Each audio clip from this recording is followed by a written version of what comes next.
We talk a lot about aero on Tech Talk, and already this year we've spoken a lot about underbody airflow, but today I want to talk about something slightly different, which is the top body airflow. And what I want to do is just talk about some of the flow fields, some of the problems that having an open wheel race car presents to the aerodynamicist. Now the first part of all of this actually isn't even bodywork, it is the wheel and the tyre itself. Now the problem the aerodynamicists have is you have this big open wheel, you can't put bodywork around it to streamline it, to make it teardrop shape. So what happens is you have airflow wants to follow the curvature of the tyre, but then as it comes to the far end of the tyre it can't keep attached and you get a separation of airflow behind the tyre which starts to create this big turbulent wake.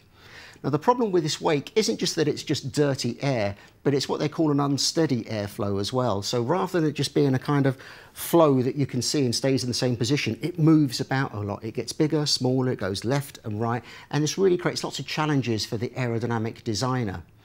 Then, as we go forwards, there's another problem that you have with airflow around the tyre.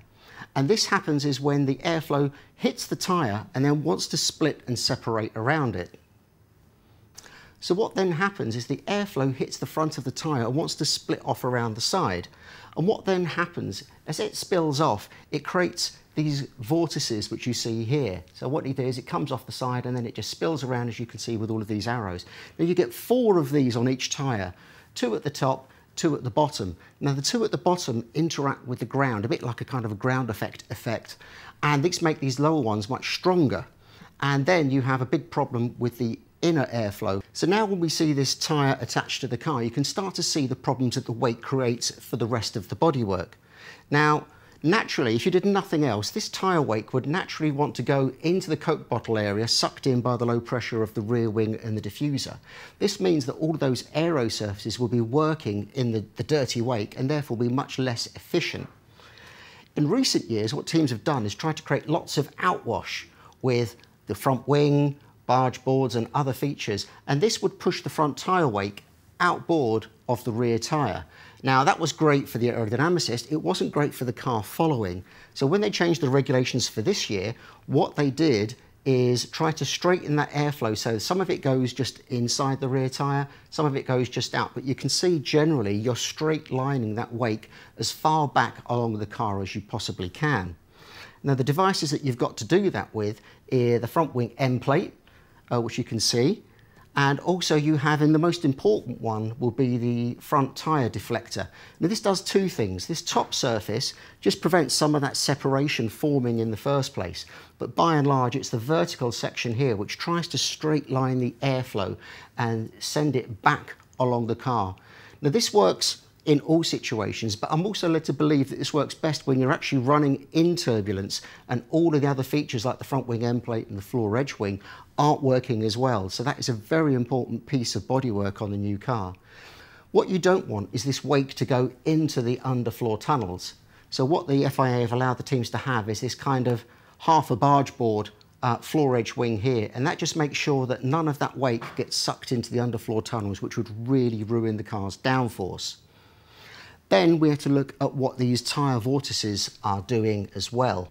So what you now see is that lower inner vortex forming, and you see it coming up and it then passes in between the tyre and the bodywork.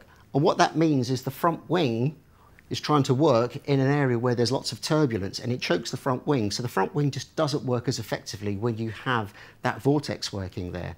Now previously wings could be much more complicated, which allowed the teams to manage this a little bit, but you can't really have that this year. So what the FIA have done is this deflector on the front brake drum carries on and then just gets formed out a little bit there. And this actually catches that airflow going in here and then directs it around the wheel and back out the car with the rest of the front tyre wake, which really keeps this entire area here so much cleaner.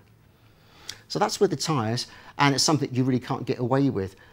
What we now want to have a look at is some of the airflows that have got both good and bad effects on the car, and we'll start that with the front wing. What you find is that the wing has got this upwards curvature, and the airflow continues to follow that direction upwards and passes up over the car. This is what we call upwash, and you hear us talk a lot about this. Now this is unavoidable, that's just the effect of getting a front wing to work. But when this upwash then gets towards the back of the car, it's actually working against you.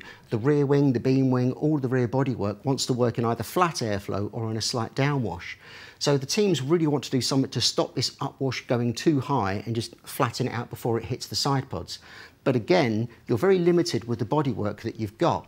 So what the teams have done, and have done for many years, is actually play with the front wishbones and the track rod, the pull rod, and the bits and pieces. Now these have to be symmetrical profiles, but you are allowed to angle them by a few degrees up and down. And what teams actually do is shape these so that they can actually create a little bit of downwash to this rising airflow. And what you end up with is airflow rises up and then passes and flattens off through the front suspension. Now it's actually odd, if we could run this car in CFD and measure the downforce with the suspension attached, it would create X amount of downforce. If we then had this magic car that could run with no suspension, the car would actually produce less downforce because that front suspension isn't there to manage this airflow. The other feature that you've got, and it does seem a little bit odd, is the mirrors. So with the mirrors, you've got this vertical surface and you've got the fairing around the mirror pod itself. And again, these can be angled quite freely within the regulations. So the upwash should be coming up here, they hit these surfaces, and then they will then be directed back down along the car. So when we start to then look at the back of the car, you have a similar problem. You've got this upwash coming here that's been flattened out, but then you have the problem that the side pod then slopes down and the engine cover slopes inwards. So you have airflow going down and you have airflow going inwards. And these really aren't conducive to really getting that rear wing and those beam wing elements working in the best airflow. So teams have got, as I say, very limited. You have the mirrors, you have the front suspension. But what some teams have done is have put additional fins here, and Ferrari and Haas, for example, have that kind of Viking horn wing up on the roll hoop. And what these are doing are just trying to manage this airflow. So the little fins by the side of the cockpit will be just trying to get the airflow to keep attached to the engine cover moving inwards. Equally with the Ferrari Viking horns, that's just managing the airflow back to get that rear wing working in as best air as possible.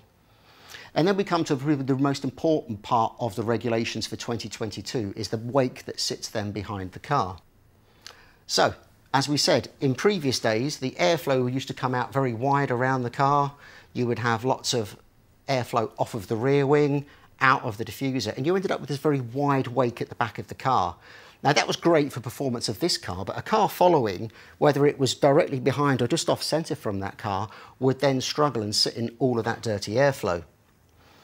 So what the regulations have done this year is to try and tidy this up. So the first thing that you have is all of that front tyre wake management that we said that keeps the wake very narrow.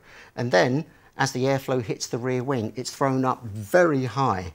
So you can see here the airflow is coming up and eventually it mushrooms out behind. And what you end up with is a very narrow wake behind the car. This allows a following car to be either slightly off-centre from the car and running clean air, and because the wake is coming up so high so quickly, the car can actually get very close to the car in front before it started to be affected by that wake. And that's why we've seen so much nose-to-tail running in traffic this year with the regulations. So this is all really good, but there's another good point and another bad point. The bad point is when you reduce the size of the wake and throw it up very high like this same airflow becomes dirty air or a slipstream when you're on a straight, which means if you're the car behind, although you were able to follow through the corners, as you reach the straight, you can't get a tow. So that's why we still have DRS on the cars at the moment, just to give the cars that little extra boost of speed on the straights. Finally, there is a benefit to this. Now, in the rain, in the past, all of the water coming off the tyres would be spread wide, just like the rest of the wake. This year, while it will still be relatively wide, much of it will be brought up very high, which means the car behind can again be slightly off-centre from that car, or even quite close before it runs into that spray itself. Now, it's not a perfect solution, but it is a step towards just making racing a bit more possible in the rain. So there you have aerodynamics, nose to tail, all the way through the car.